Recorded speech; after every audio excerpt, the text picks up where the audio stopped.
નમસ્કાર મિત્રો દેશ અને દુનિયાના સુપરફાસ્ટ સમાચારમાં તમારું સ્વાગત છે। સૌથી મોટા સમાચાર સામે આવી રહ્યા છે યુદ્ધના। 11 એપ્રિલ 2026 થી પાકિસ્તાનની રાજધાની ઇસ્લામાબાદમાં શરૂ થઈ ગઈ છે બેઠક। આ ત્રીજા તબક્કાની વાટાઘાટો છે અને પાકિસ્તાન મધ્યસ્થી તરીકે કામ કરી રહ્યું છે।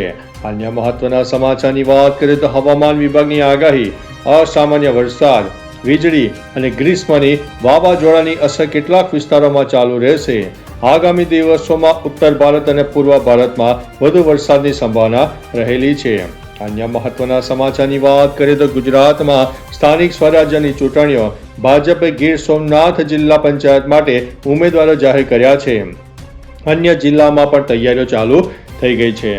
અન્ય મહત્વના સમાચારની વાત કરીએ તો ગુજરાતમાં પોસ્ટ SIR વોટર લિસ્ટમાં સમાવેશ માટે હાઈકોર્ટમાં અરજી, 8 અરજીમાંથી 7ને મંજૂરી મળી છે। વોટર લિસ્ટ સંબંધિત મામલે કોર્ટમાં કાર્યવાહી ચાલુ છે। અન્ય મહત્વના સમાચારની વાત કરીએ તો શિક્ષણ વિભાગની ધોરણ 10 અને 12ના બોર્ડના પેપર ચેકિંગની કામગીરી પૂર્ણતાના આરે છે। મે માસના પ્રથમ સપ્તાહમાં પરિણામ જાહેર થવાની શક્યતા છે। અન્ય મહત્વના સમાચારની વાત કરીએ તો રાજકારણની નવસારીમાં કોંગ્રેસના ઉમેદવારે હાથમાં દૂષિત પાણી અને શરીર પર મચ્છરદાની ઓઢીને અનોખી રીતે વિરોધ પ્રદર્શન સાથે ઉમેદવારી ફોર્મ ભર્યું છે। અન્ય મહત્વના સમાચારની વાત કરીએ તો વૈશ્વિક તણાવ, અમેરિકા અને ઈરાન વચ્ચે યુદ્ધ રોકવા માટે ઇસ્લામાબાદમાં યોજાયેલી વાટાઘાટો હજુ પણ અનિર્ણિત રહી છે। વિશ્વ બેંકે ચેતવણી આપી છે કે કાયમી યુદ્ધ વિરામ છતાં વ્યાપક મંદી રોકવી મુશ્કેલ બની શકે છે।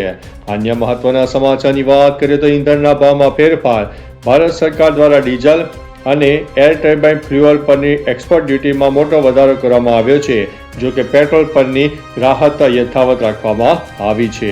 અન્ય મહત્વના સમાચારની વાત કરીએ તો આજની મેચ આજે ગુવાહાટીના સ્ટેડિયમમાં RR એટલે કે રાજસ્થાન રોયલ્સ અને RCB એટલે કે રોયલ ચેલેન્જર્સ બેંગ્લોર વચ્ચે ટક્કર થશે।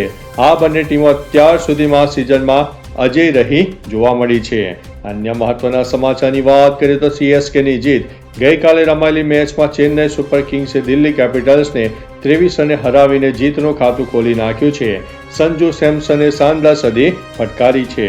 અન્ય મહત્વના સમાચારની વાત કરીએ તો બંગાળ ચૂંટણીની, પશ્ચિમ બંગાળ વિધાનસભા ચૂંટણી 2026 માટે ભાજપે પોતાનો ચૂંટણી ઢંઢેરો જારી કર્યો છે, જેમાં 6 મહિનામાં UCC લાગુ કરવાનું વચન અપાયું છે। અન્ય મહત્વના સમાચારની વાત કરીએ તો અમેરિકા અને ઈરાનની ઇસ્લામાબાદમાં ચાલી રહેલી શાંતિ મંત્રણામાં હજુ કોઈ ચોક્કસ નિષ્કર્ષ નથી મળ્યો। વર્લ્ડ બેંકે ચેતવણી આપી છે કે જો તણાવ વધશે તો વૈશ્વિક અર્થતંત્ર માટે ખરાબ સમય આવી શકે છે। અન્ય મહત્વના સમાચારની વાત કરીએ તો ડીઝલ પર ટેક્સ, ભારત સરકારે ડીઝલ અને ATF એટલે કે એર ટર્બાઇન ફ્યુઅલ પરની એક્સપોર્ટ ડ્યુટીમાં મોટો વધારો કર્યો છે, જો કે પેટ્રોલ પરની રાહત યથાવત રાખવામાં આવી છે।